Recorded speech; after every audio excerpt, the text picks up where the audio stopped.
अभिवादन स्वीकार करें। मैं हूं मनीषा और आप देख रहे हैं चैनल अनफोल्डिंग फैक्ट्स। साथियों, आज हम ऐसे विषय पर चर्चा करेंगे जिससे कहीं न कहीं मानव सभ्यता का एग्जिस्टेंस प्रभावित होता है। आज की चर्चा का विषय है वर्ल्ड ओजोन डे। प्रत्येक वर्ष 16 सितंबर को वर्ल्ड ओजोन डे मनाया जाता है। इस दिवस को मनाने का उद्देश्य लोगों को ओजोन लेयर के महत्व के बारे में बताना तथा ओजोन लेयर के डिप्लीशन अर्थात क्षय होने को रोकने हेतु किए जाने वाले उपायों पर चर्चा करना है। वर्ल्ड ओजोन डे मनाने की शुरुआत वर्ष 1995 में हुई थी। 1970 में वैज्ञानिकों ने देखा कि मानव की विभिन्न गतिविधियों के कारण ओजोन लेयर में होल हो रहा है। तब वियना कन्वेंशन में ओजोन लेयर के प्रोटेक्शन का निर्णय लिया गया। इसके पश्चात मॉन्ट्रियल प्रोटोकॉल में गवर्नमेंट, साइंटिस्ट और इंडस्ट्रियलिस्ट ने मिलकर निर्णय लिया कि वो साथ में काम करेंगे और 99% तक ओजोन डिप्लीटिंग सब्सटेंसेस को कम करेंगे। आइए अब जानते हैं कि ओजोन क्या है और ओजोन लेयर का डिप्लीशन कैसे होता है। ओजोन एक पॉइजनस गैस है जिसका केमिकल फार्मूला O3 होता है। यह एटमॉस्फेयर की लेयर स्ट्रेटोस्फीयर में पाई जाती है। जब हम ओजोन डिप्लीटिंग सब्सटेंसेस का प्रयोग करते हैं तब उससे निकलने वाला क्लोरीन एटम स्ट्रेटोस्फीयर में मौजूद ओजोन से रिएक्ट करता है और ओजोन ऑक्सीजन में कन्वर्ट हो जाती है और इस प्रकार स्ट्रेटोस्फीयर में मौजूद ओजोन लेयर का डिप्लीशन शुरू हो जाता है। इस पृथ्वी पर लाइफ ओजोन लेयर के बिना संभव नहीं है।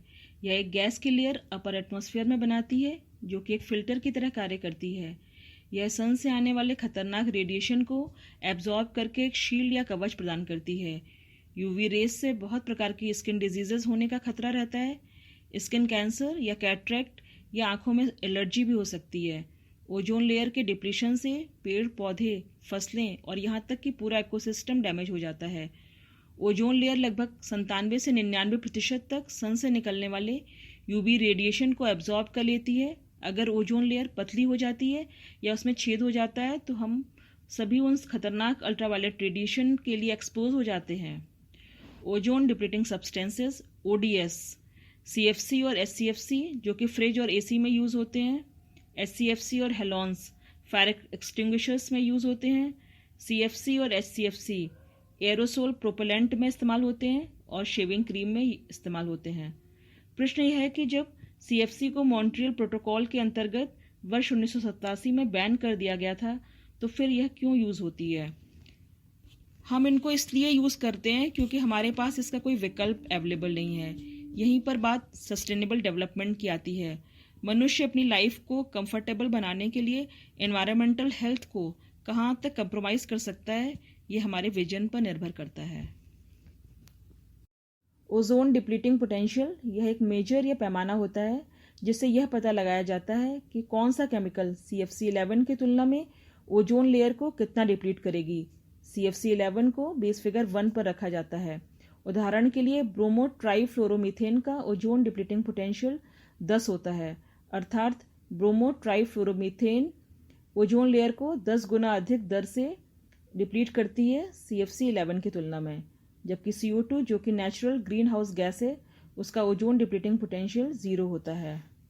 मॉन्ट्रियल प्रोटोकॉल में 16 सितंबर 1987 को हस्ताक्षर किए गए एवं वर्तमान में 197 देश इसके सिग्नेटरी हैं, जिसमें सभी देशों को ओजोन लेयर का वर्ष 1980 का स्तर वापस लाने हेतु ODS को फेज वाइज मैनर में कम करने को कमिट करने हेतु डिक्लेरेशन पर हस्ताक्षर करवाए गए।